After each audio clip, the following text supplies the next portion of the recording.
అయితే వీళ్ళ బాధ ఏంటంటే సార్, కనీసం మా వైపు న్యాయం ఉంటే మా వైపు అన్న చేయండి అని చెప్పని అడుగుతున్నారు సార్. ఇది కొద్దిగా డిలే అవుతుంది సార్, పాపం వాళ్ళు కాళ్ళు చేతులు లేవు సార్ ఇక్కడ. పోలీసు వాళ్ళు స్పందిస్తలేరు సార్. ఒక మాట చెప్పండి సార్, ఆయన పేరు Mallesh sir, Godavari Mallesh. Right sir, ఆయన సిపి గారు రమ్మంటున్న వల్ల.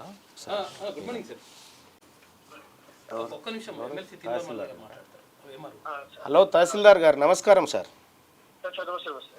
సార్ ఏం లేదు సార్, ఈ చల్లూరు గట్టే అన్నట్టు ఈయన గోదావరి మల్లేష ఇల్లు కూల కొడుతున్నట్ట గడికోసారి. పాపం వాళ్ళు కాళ్ళు లేవు, వాళ్ళు ఇంత దూరం నా ఆఫీస్ దాకా వచ్చినారు. మరి వీళ్ళ పరిస్థితి ఏంది? మనం గవర్నమెంటే వాళ్ళకి సర్టిఫికేట్ ఇచ్చే వాళ్ళు పన్నులు కట్టుకోబట్టుకే,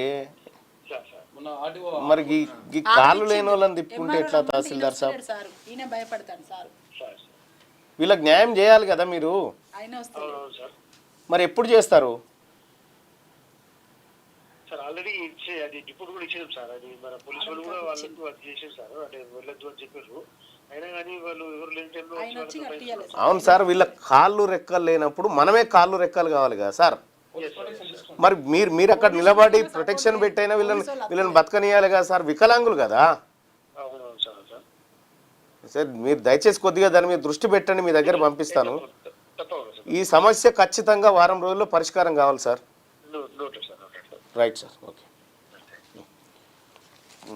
నువ్వు అడిగి పోయి కలుపు, నేను చేస్తాను అడిగి పోయి ఒకసారి సిపి గారిని కలువు, ఆ తర్వాత తహసీల్దార్ కూడా మంచిగానే చేస్తా సార్ వారం రోజులు. సిపి గారికి చెప్పినాక మళ్ళీ అక్క నేను చెప్పిన కదా, ఇప్పుడు సిపి గారికే చెప్పిన కదా. సిపి గారు చాలా చాలా పెద్ద ఆయన, అక్కడ ఆయనకే చెప్పిన, ఆయన డీసీపీ గారికి చెప్తాన్నాడు కదా. మీరు బోరి మీకు ఎవరైనా ఇబ్బంది పెడితే మా మహేష్ కొడుతున్నారు సార్, కొడుతున్నారని పోయినా కూడా కనీసం 100కి ఫోన్ చేసి వస్తలేదు సార్. సిపి గారి దగ్గరికి మా మహేష్ అస్సలు ఫోన్ లిఫ్ట్ చేస్తారు. ఇప్పుడు నా ఫోనే లిఫ్ట్ చేస్తలేడు మహేష్. నేను చేస్తలేమ్మా, నువ్వు ఇక పరి మెల్లగా సిపి గారు చెప్పారు, ఎంఆర్ఓ చెప్పారు, తహసీల్దార్ చెప్పారు.